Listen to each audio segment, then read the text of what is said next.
nascemos aqui, somos estrangeiros com filhos nativos. Nós somos IBDW de si.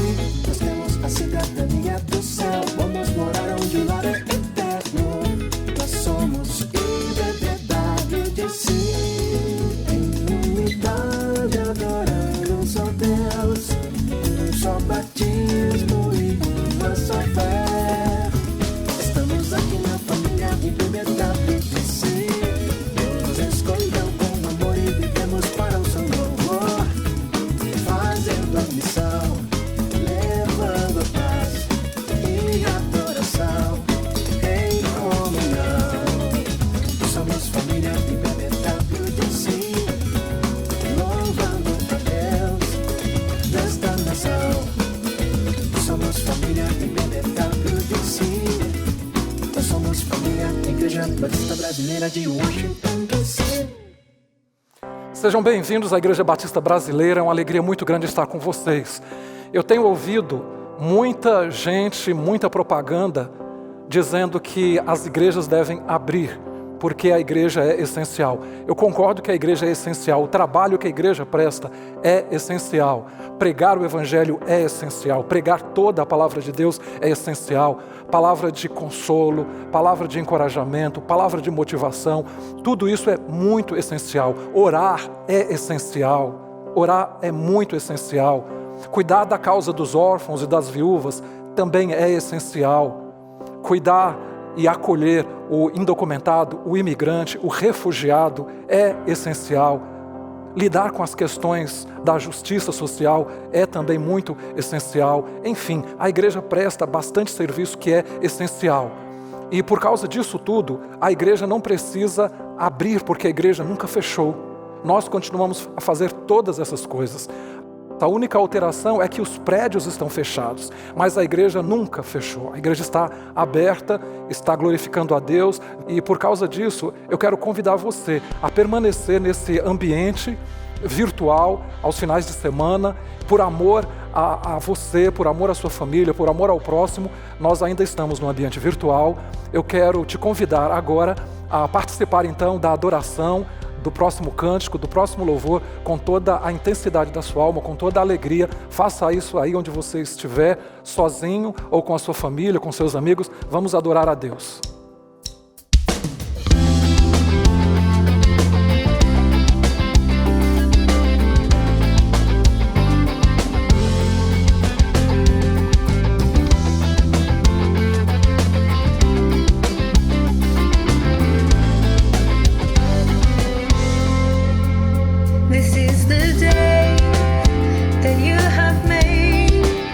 Whatever comes, I won't complain.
Eu agradeço a todos vocês que têm contribuído com a IBBWDC, com a nossa igreja, com o trabalho de Deus feito através da nossa congregação.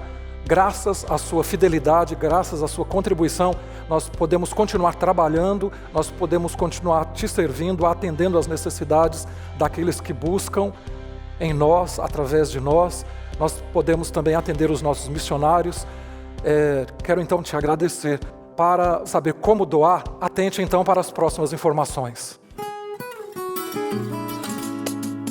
Para fazer a sua doação, basta acessar o nosso site www.ibbwdc.org e logo abaixo clique em Como doar. Você poderá fazer a sua entrega de dízimos e ofertas com cartão de crédito, transferência bancária, mensagem de texto, ou também você pode enviar um cheque pelo correio para o nosso endereço que aparece logo abaixo. A qualquer momento, durante o culto, você poderá direcionar a câmera do teu celular para o QR Code que aparece aqui na tela e você será direcionado diretamente para a página de como doar em nosso site, pelo navegador de internet do teu celular. Deus te abençoe.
Pai, obrigado pela oportunidade de estarmos na Tua presença agora.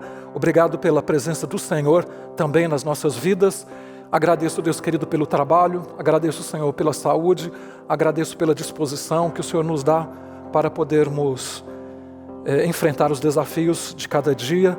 Obrigado porque até aqui nos ajudou o Senhor. Obrigado, Pai, pela alegria de podermos contribuir com a obra do Senhor aqui na terra através da igreja local. E eu oro nesse instante pedindo por aqueles que não estão podendo fazer isso porque estão enfermos, porque perderam seus trabalhos. Oro e peço, Pai, que de uma forma bem urgente, o Senhor esteja atendendo, Pai, essas pessoas com consolo, com provisão, e nos use, Pai, de alguma forma para sermos instrumentos nas mãos do Senhor.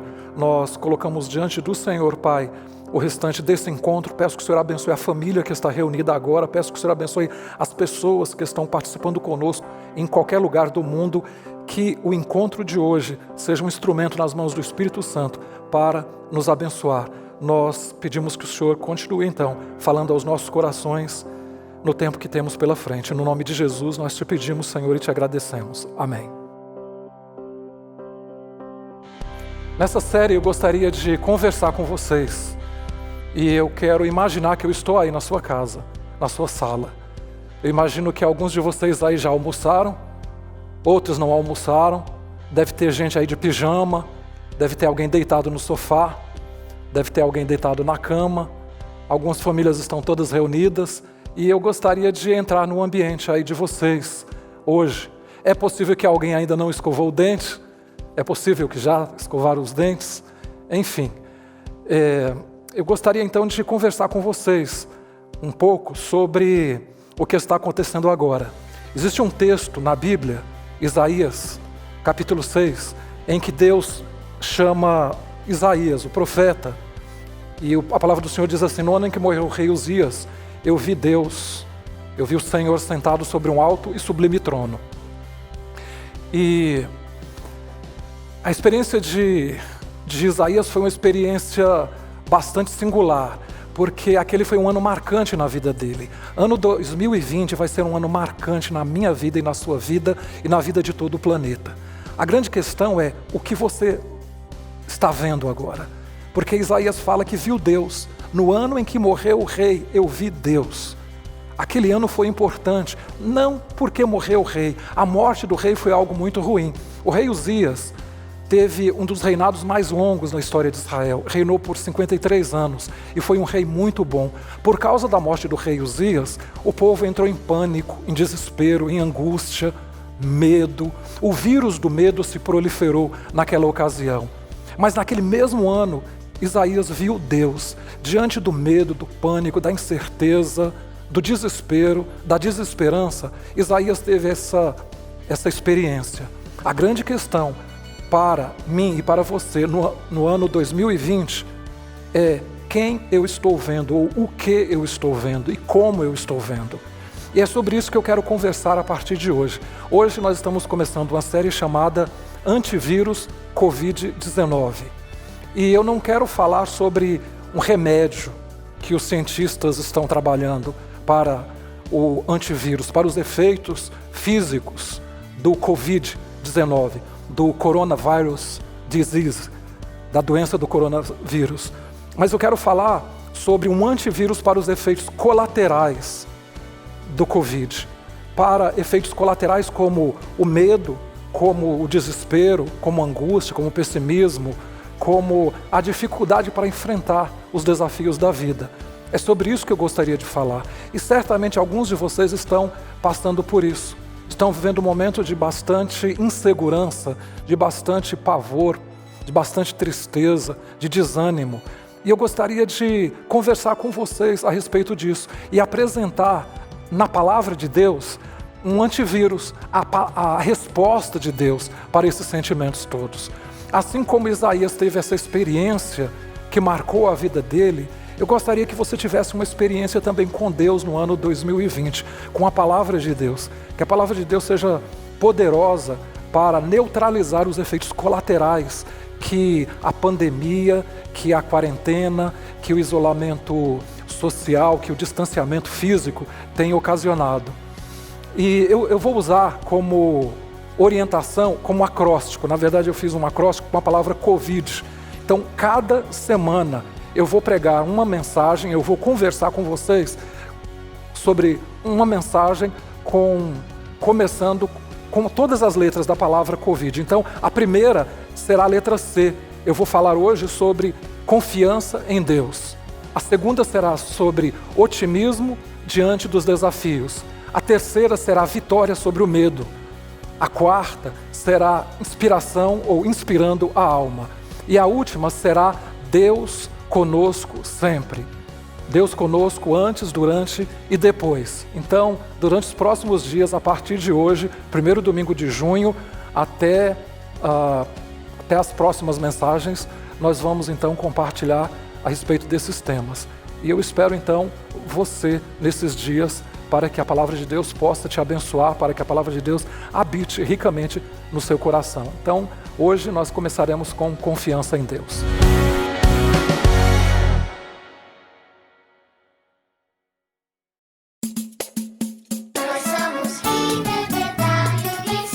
Confie no Senhor de todo o seu coração e não se apoie no seu próprio entendimento. Provérbios 3:5. Brothers and sisters, don't ever get tired of doing what's good. 2 Thessalonians 3:13. O Senhor é meu pastor, nada me faltará. Salmo 23:1. Let us not become tired of doing good. At the right time, we'll gather crop if we don't give up. Galatians 6:9. E eis que estou contigo e te guardarei por onde quer que fores. Gênesis 28:15. You are forgiving God, gracious and compassionate, slow to anger and abounding in love. Nehemiah 9:17.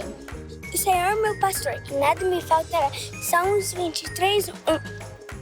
Como amo a tua lei, peço nela o dia inteiro. Salmos 119:97. I stand at the door and knock. If you hear my voice and open the door, I will come in and we will share a meal together as friends. Revelation 3:20. Para os quebrantados de coração e lhes ata as suas feridas. Salmo 147:3. Tchau! Quem não ama não conhece a Deus, porque Deus é amor. 1 João 4:8. Wait for the Lord, be strong and take heart and wait for the Lord. Psalm 27:14. Let us not become tired of doing good. At the right time, we'll gather crop if we don't give up. Galatians 6:9. The Lord is my shepherd, I have all I need. Psalm 23:1. O Senhor é a minha força. Êxodo 15:2. O Senhor é a minha luz e minha salvação. Então por que ter medo? Salmos 27:1. Nós somos Liberdade de Si.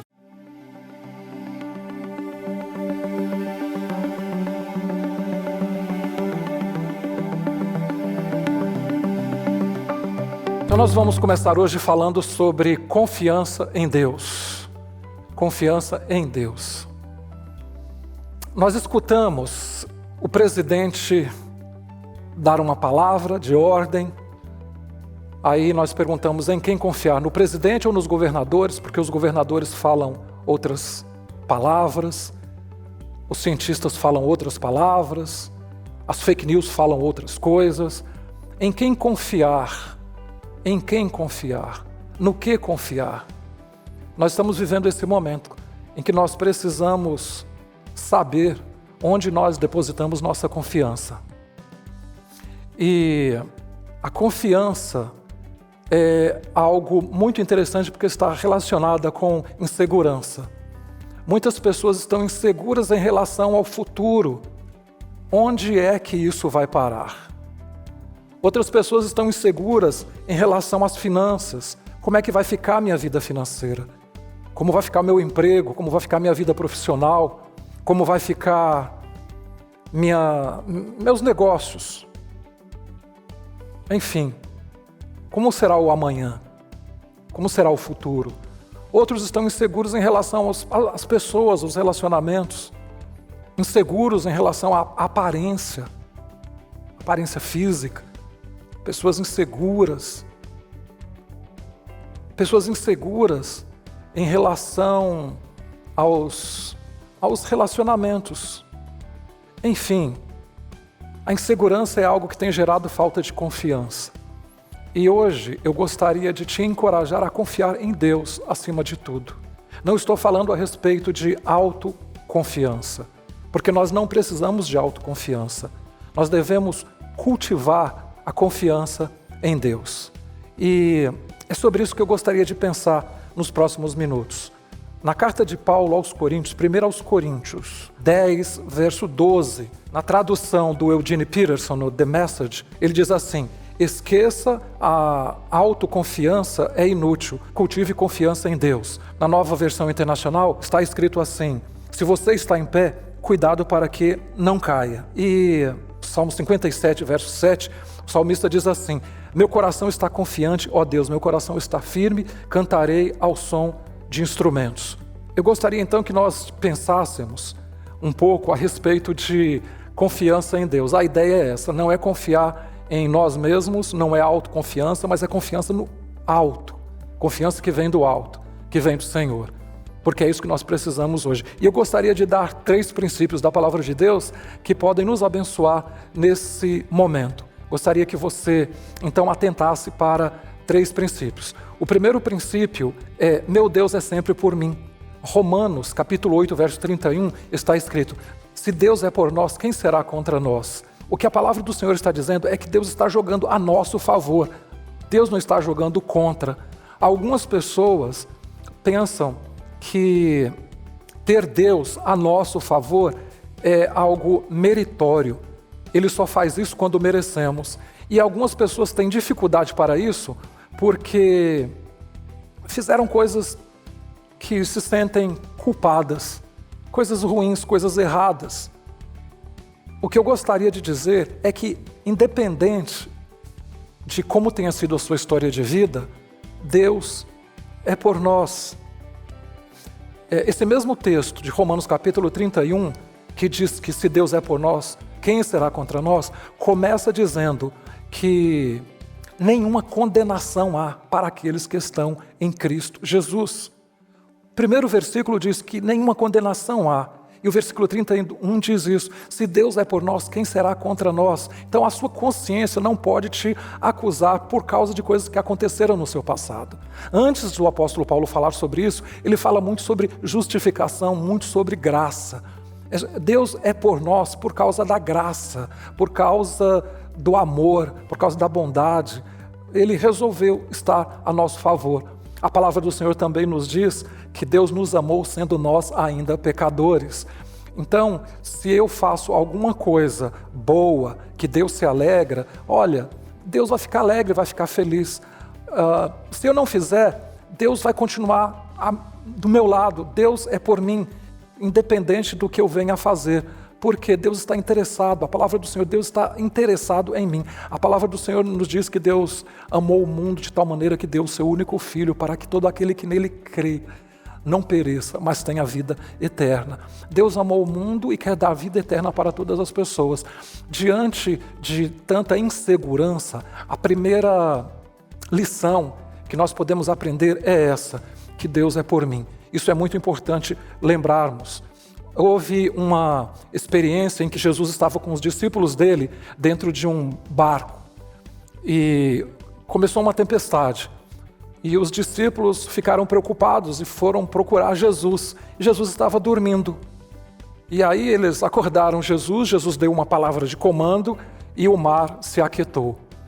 E Deus está sempre a meu favor. Pode ser que você esteja no meio de uma tempestade, e de certa forma todos nós estamos dentro de uma tempestade. E o que está acontecendo no meio dessa tempestade? Bem, Deus está descansando, Deus está tranquilo sentado no trono, como Jesus estava no barco naquela experiência dos discípulos. O que Deus pode fazer? Bom, Deus pode fazer 3 coisas pelo menos. A primeira delas, Deus pode falar: chega, acabou. Acabou a tempestade, acabou a pandemia, acabou. Deus pode dar um comando e acaba a tempestade. Pode fazer isso. A outra coisa que Deus poderia ter feito na tempestade, que Deus pode fazer, é nos ensinar a nadar. Nos ensinar a nadar. A outra coisa que Deus pode fazer no meio da tempestade é nos dar paciência para que nós possamos atravessar pela fé, um passo depois do outro, todos os dias até a tempestade acabar. Durante esse processo, Deus vai estar desenvolvendo em nós vértebras espirituais, emocionais, nesse processo todo. Porque a nossa tendência imediata é querer acabar com a dor. Nós queremos que a tempestade passe de uma hora para outra. E muitas vezes o que Deus quer é, no meio da tempestade, nos ensinar a lidar com a tempestade. Experimentar mais uma vez aquela palavra do apóstolo Paulo que diz assim: a minha graça te basta, porque o poder se aperfeiçoa na fraqueza. Então, a primeira lição que nós aprendemos é essa, que Deus é sempre por mim. A segunda lição que nós aprendemos é que meu Deus sempre me ajuda. Existe um texto de Hebreus 13, verso 5. Porque Deus mesmo disse: nunca o deixarei, nunca o abandonarei. Podemos, pois, dizer com confiança: o Senhor é o meu ajudador. Não temerei o que me pode fazer os homens. Deus sempre me ajuda. A palavra do Senhor em Hebreus diz isso: não temerei. É possível que alguns de vocês estejam com medo nesse momento. Diante do medo, eu vou falar mais sobre isso na terceira mensagem. Diante do medo, a palavra do Senhor nos diz que Deus é o meu ajudador.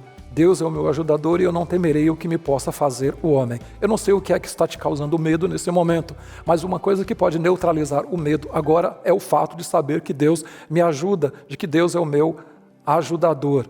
Se você tem necessidade de sabedoria, a palavra de Deus diz que nós devemos procurar, nós devemos pedir a Deus que a todos dá livremente, liberalmente. Isso está escrito na carta de Tiago. E o Salmo 46, verso 1, dos meus prediletos, nos diz que o nosso Deus é refúgio e fortaleza, sempre presente na hora da angústia. Deus é o nosso refúgio, Deus é a nossa fortaleza. A terceira lição que nós aprendemos é que Deus está trabalhando em mim. Deus está trabalhando em mim. Hebreus, no capítulo 3, versos 5 e 6, nos diz que nós devemos confiar em Deus e não no nosso próprio entendimento, que nós devemos descansar, que nós devemos considerar Deus em todos os nossos caminhos e Ele endireitará as nossas veredas. Essa palavra é muito importante, porque Deus está sempre disposto a nos dar uma segunda chance. Eu não sei como está a sua vida, eu não sei quais foram os seus caminhos, eu não sei o que você aprontou, o que você fez, eu não sei. Mas a palavra do Senhor nos diz que Deus está disposto a endireitar as nossas veredas, os nossos caminhos. Eu não sei como estão seus relacionamentos, a sua vida financeira, eu não sei se você andou falando coisas que não deveria falar, eu não sei se você andou gastando mais do que deveria gastar, eu não sei. O que a palavra do Senhor nos diz é que Deus está trabalhando em mim. Deus está querendo ensinar algumas coisas. Você quer que o problema seja resolvido, mas Deus quer trabalhar em você. Eu aprendi uma lição há muito tempo, que Deus não quer a priori resolver nossos problemas. Deus está interessado em nos resolver. É isso. Deus está trabalhando em mim. Diante da insegurança, diante das incertezas em relação à vida, ao nosso mundo, à nossa história, ao nosso momento, 3 lições importantes. A primeira delas, Deus é sempre por mim. A segunda, Deus sempre me ajuda. E a terceira, Deus está trabalhando em mim. O apóstolo Paulo, escrevendo aos Filipenses, nos diz, Filipenses 1, verso 6, eu estou confiante de que aquele que começou a boa obra há de aperfeiçoá-la até o dia de Cristo. Não desista, não desista. Tente de novo, porque Deus ainda não terminou. Aquele que começou há de aperfeiçoar. Deus está trabalhando, Deus está caminhando para a conclusão, mas isso não aconteceu. Então, descanse, pare de reclamar. Existem 2 palavras que têm uma origem muito parecida, tanto em português como em inglês. São as palavras vitória e a palavra vítima. Vitória e vítima. Elas têm quase que a mesma raiz, só que elas são opostas. E aí você vai ter que tomar uma decisão. Vitória e vítima, tanto em inglês como em português, se parecem muito. Você decide se você vai ser uma pessoa vitoriosa ou se você vai ser vítima. Eu estou cansado de ouvir pessoas vítimas. São vítimas das circunstâncias, ninguém liga para mim, são vítimas da educação, do pai e da mãe. Olha, a história que você teve é a história que você tem, os amigos que você tem, as circunstâncias que você tem. Deus não vai mudar isso não de uma hora para outra. O que Deus quer fazer de você é uma pessoa vitoriosa em meio a isso tudo. Você decide. Porque tem isso também. Tem gente que quer que Deus dê a vitória. Deus está muito mais interessado em fazer de você uma pessoa vitoriosa. No meio das inseguranças da vida, você vai ter que tomar uma decisão. Ou você vai ser uma pessoa vitoriosa, ou então você vai ser sempre vítima. Você vai ser essa pessoa que é preterida por todos e por tudo. Agora, algo que deve aquecer o seu coração, se você é alguém que conhece Deus e confia em Deus, é que Deus nos ama, que Deus nunca nos abandona. A palavra do Senhor nos diz em uma das cartas, né, lá do livro de Apocalipse, que uma coisa eu tenho contra você, que você esqueceu do primeiro amor. Alguns de vocês precisam fazer isso, voltar ao primeiro amor, rever seus valores e retomar a sua caminhada com Deus, para que você rompa em fé, com confiança, não em você mesmo. Não tem nenhum problema em ser uma pessoa confiante, não tem problema em ser um profissional confiante, mas que a sua confiança seja firmada, acima de tudo, no nosso Deus, que é soberano e é todo-poderoso. Que Deus te abençoe, que Deus abençoe a sua vida, que você seja uma pessoa que confie no Senhor e experimente no seu dia a dia a vitória que não vem do nada, mas vem do fato de que você enfrenta as realidades e vem se tornando uma pessoa vitoriosa em nome do Senhor a cada dia para a glória dele. Vamos orar? Pai, obrigado pela Tua palavra que é viva, que é eficaz. Nós pedimos, Pai, que ela seja penetrante, mais penetrante do que qualquer espada de 2 gumes, a ponto de discernir nossos sentimentos, nossos pensamentos. Nós pedimos, Pai, que o Senhor nos abençoe, que o Senhor abençoe a vida dessa pessoa que está em casa agora, cheio de pensamentos de insegurança, de sentimentos de insegurança. Eu peço, Pai, que a palavra do Senhor possa transformar essa realidade de insegurança em uma realidade de confiança absoluta no Senhor, que absolutamente está a nosso favor, que nos ajuda e que está trabalhando em nossas vidas. Obrigado, Deus querido, porque nós temos o Senhor em quem nós podemos confiar. E é no Senhor que nós depositamos, Pai, nesse momento a nossa esperança em relação ao futuro, em relação às circunstâncias, em relação a tudo que nos acomete nesse momento. Abençoa nossa família, abençoa, Pai, nossos pais, abençoa nossos cônjuges. Toma conta, Pai, de cada um de nós, de cada um dos nossos entes queridos. Nós dedicamos, Pai, esse tempo, essa oração com fé e em nome de Jesus, que é o autor da nossa fé. É para o Senhor, Pai, que nós pedimos e te agradecemos. Amém.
Encontrar-me contigo, Senhor.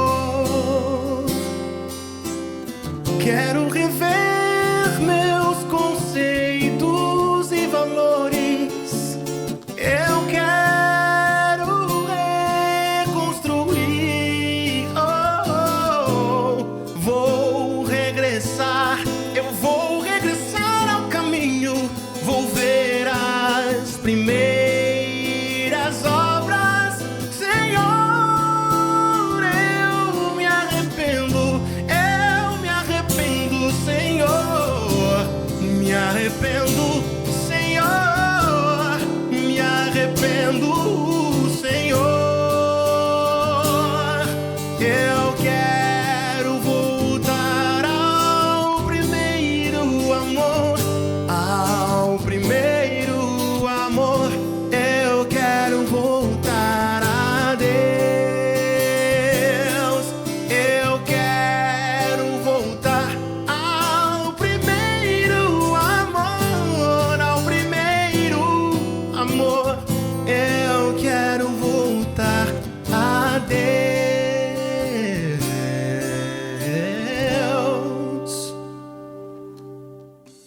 Hey BBW. Oi BBW. Hey BBW. Hey BBW. Hey BBW. Hey BBW. Que bom poder ver vocês, nem que seja assim.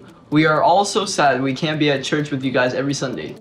We miss serving with you with the soundboard, with the kids, at reception, and especially worshiping on stage. We wanted to thank you for always supporting us and praying for us.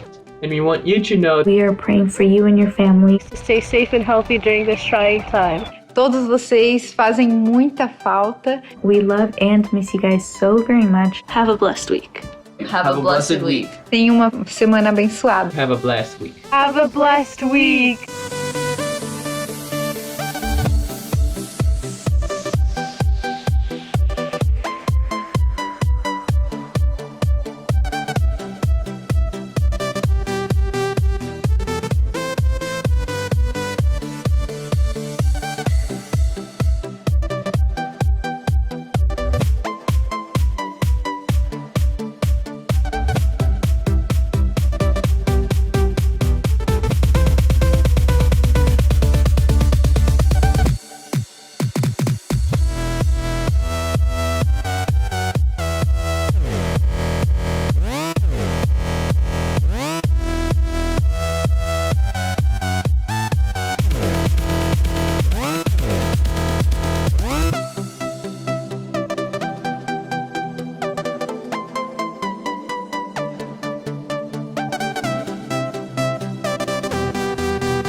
Espero que você tenha gostado do encontro de hoje, espero que você tenha participado durante a realização do encontro, através dos seus comentários. Foi uma alegria muito grande estar com vocês. Na quarta-feira à noite nós vamos nos reunir novamente no live. Você já viu hoje a agenda sendo apresentada. E no próximo final de semana nós continuaremos a série falando sobre otimismo diante das dificuldades. Que o amor de Deus, o Pai, a graça e a paz do Senhor Jesus Cristo, a comunhão e as consolações do Espírito Santo estejam sobre a sua vida, sobre a nossa igreja, sobre toda a igreja do Senhor espalhada sobre a face da terra, agora e para todo sempre. Amém. Somos família, Igreja Batista Brasileira de Washington, D.C.